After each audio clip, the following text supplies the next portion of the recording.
Hello and welcome to Raju Notes channel, your pit stop for weekly current affairs updates. The updates tailor-made for students taking all kinds of competitive exams like UPSC, civils, defense and placement interviews. Please subscribe to the channel and stay updated every Sunday.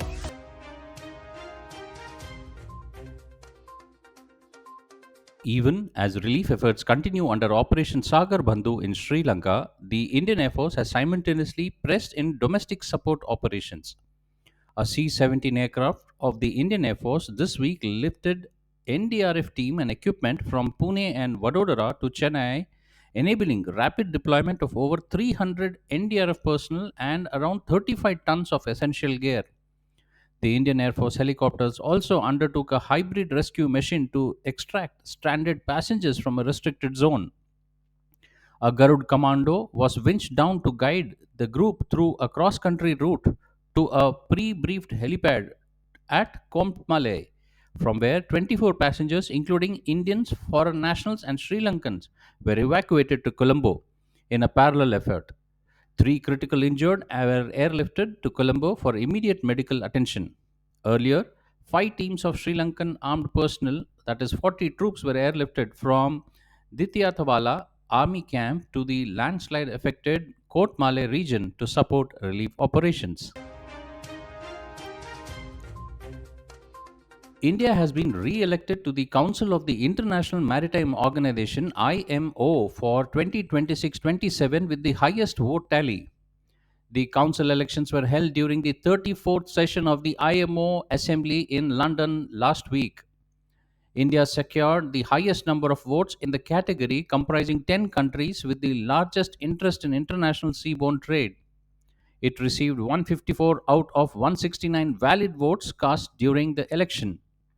Union Minister of Ports, Shipping and Waterways Sarbananda Sonowal expressed delight at the achievement, saying that it is a proud moment for India's maritime sector. India has been invited for the first time to chair the International Institute for Democracy and Electoral Assistance, International IDEA. On behalf of India, Chief Election Commissioner Gyanesh Kumar will assume the chairmanship of International IDEA at Stockholm in Sweden this week. Over India's chairship, CEC Gyanesh Kumar said that today entire world knows and acknowledges the successful conduct of free, fair and transparent elections in India. He further said that it is a moment of great pride for all the citizens and election workers in India. Established in 1995, International IDEA is an intergovernmental organization with a current membership of 37 countries including United States and Japan as observers. International IDEA also holds an observer status in United Nations General Assembly since 2003. India is a founding member of International IDEA and has participated actively in governance process and collaborated on electoral research, capacity building and training programs. The government has issued directions for the pre-installation of the Sanchar Sati app in mobile handsets to verify genuineness of mobile handsets. The department has said that the pre-installed Sanchar Sati application should readily be visible and accessible to the end users at the time of first use or device setup. It added that the functionalities of this application should not be disabled or restricted. The department also directed mobile handset manufacturers and importers to make efforts to push the app through software updates to devices that have already been manufactured and are in sale for channels in India. The department has asked the manufacturers to complete the implementation within 90 days and submit the report within 120 days. However, this step caused a wide backslash from the environment, and the government had to roll back the said order and said that it was not mandatory but advisable to have Sanchar Sati app.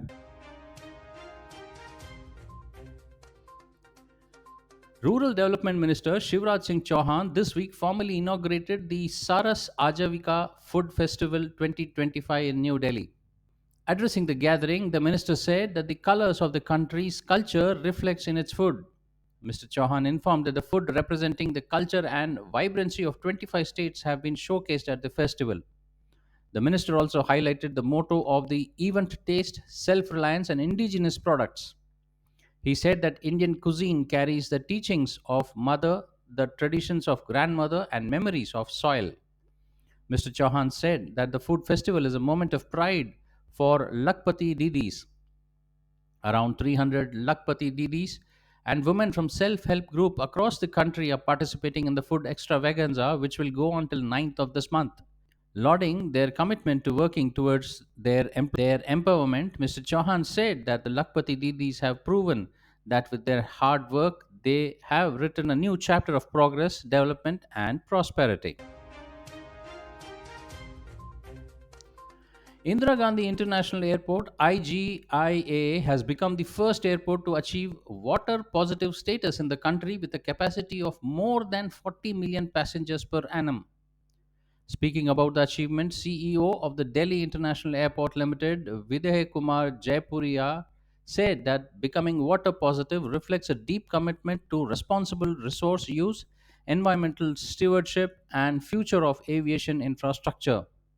Further, Mr. Jaipuriyar said that this achievement is a significant step towards long-term vision of strengthening IGIA's position as a net zero airport. He added that the water positivity not only reduces our dependence on natural resources but also enhances our resilience and climate readiness. Union Minister for Environment, Forest and Climate Change Bhupendra Yadav this week said that Ken Betwa River link is a multi-purpose project of national importance. He said under this project 10 lakh 62,000 hectares of area will be irrigated.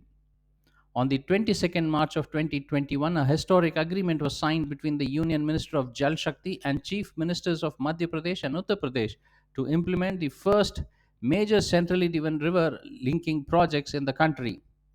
This project involves the transfer of water from Kane to Betwa River through the construction of Daudhan Dam and canal linking of two rivers.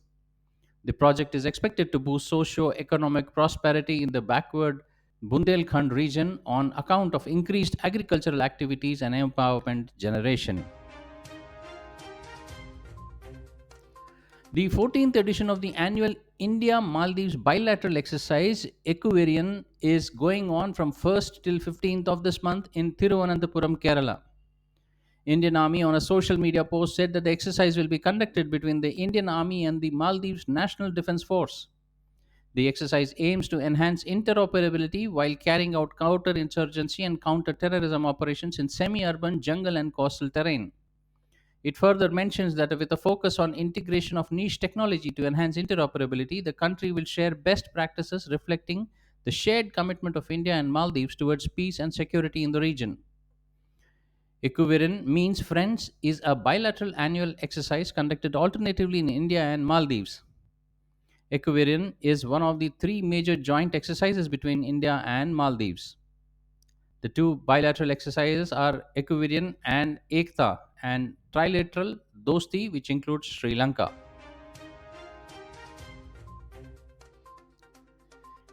India marked a significant milestone on the global skills stage by securing 8th rank in its first ever participation in the World Skills Asia Competition 2025, competing against 29 nations.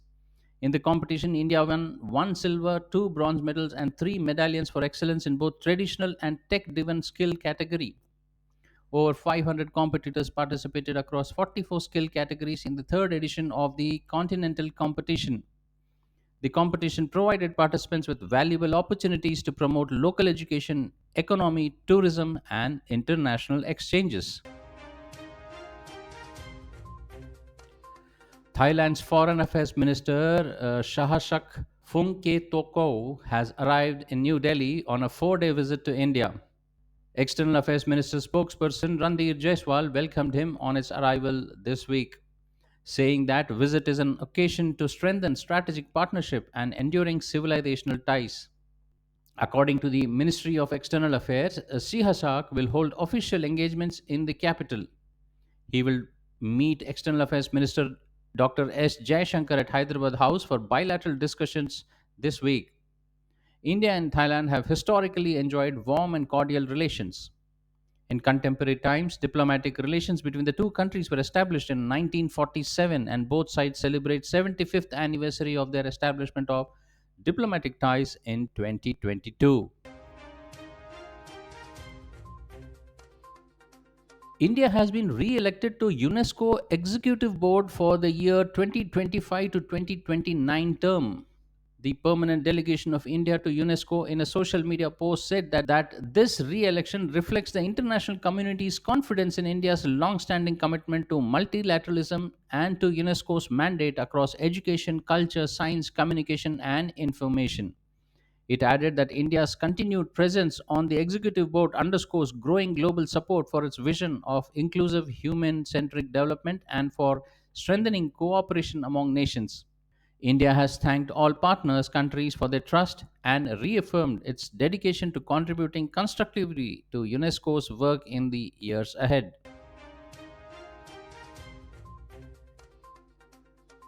Defense Research and Development Organization DRDO conducted a successful high-speed rocket sledge test for a fighter aircraft escape system at controlled velocity in Chandigarh this week. The Ministry of Defense said that the test validated canopy severance, ejection sequence, and complete aircrew recovery.